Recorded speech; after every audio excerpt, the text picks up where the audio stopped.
Abraham Lincoln probably had sex with men, but no one at the time thought that he was bisexual, gay, or homosexual. For much of the 18th and 19th centuries, it was not all that unusual for younger people to have intimate friendships with a friend of the same sex. These intimacies involved bed sharing and could be erotic. Young men wrote letters to one another about enjoying nighttime sex play. Women described the pleasures they took in caressing one another's bosoms. And same-sex pairs called each other husband and wife. Abraham Lincoln was likely intimate with several men over the course of his life. And like many American men with queer desires, he eventually married a woman. Yet neither Lincoln nor any of his contemporaries would have recognized his behavior as bisexual or gay.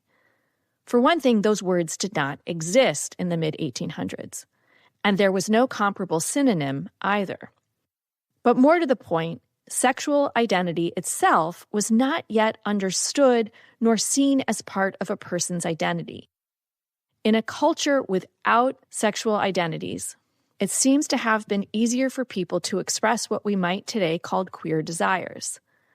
Sodomy was still associated with sin and vice, but many men appear to have distinguished whatever it was they did during sex play with other men from a crime that was associated with some degree of force.